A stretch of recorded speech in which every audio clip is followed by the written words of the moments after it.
So what's up mga bikers today? Magluluto naman tayo ng pritong pinakas mga bikers, no? Yan, kita nyo naman to. Yon.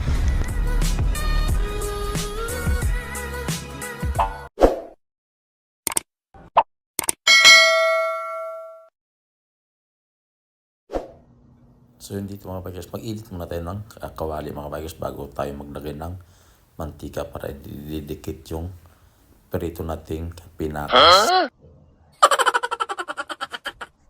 So yun dito mga bikers, maglalagay na tayo ng mantika sa ating kawali para mag-umpisa na tayo nating pipretuhing isda mga bikers na pinakas. Yung video nito na pagpakas mga bikers, abang-abangan nyo na lang aking i-upload din ng pagpakas. Ngayon maglalaglag na tayo ng ating pinakas na isda mga bikers sa ating kawali. Ito ay isa, dalawang ito may mayroong bawang sa taas mga bikers yan.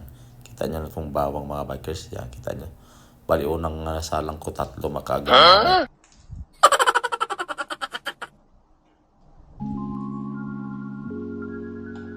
Siyempre takpan natin muna to mga bikers bago kasi ang talsik para yon, kita nyo naman tong luto na mga bikers, kinuha ko na yung bali itong unang salang mga bikers kinuha ko na to, luto na.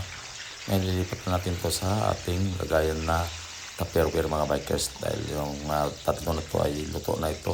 Yan, kita nyo pulang pula naman ng kanyang katawan. Yun, nilagay ko na yung tatlo mga bikers dahil siyempre maglalagay din tayo dito ng panibago mga bikers. Kinuha ko muna itong bawang dito sa mga bikers.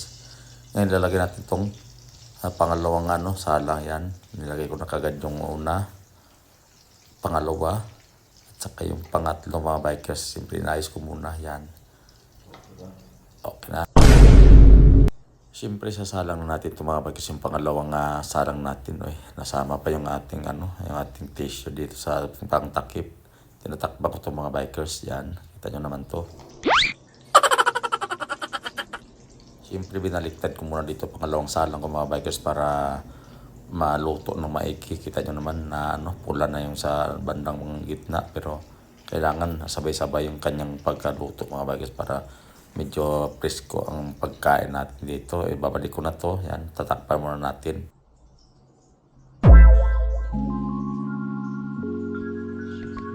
So yun dito mga bikers, luto na yung pangalawang salang natin. Ito, sasalin natin ito ulit sa ating lagay tupperware para bali pangalawa ito mga bikers, no. Yan, luto na to. Tapos yung kukunin muna natin yung bawang mga bikers dahil siyempre hindi pwede na to isama dahil masusunog tong bawang din pagka naluto ng ating pritong isda.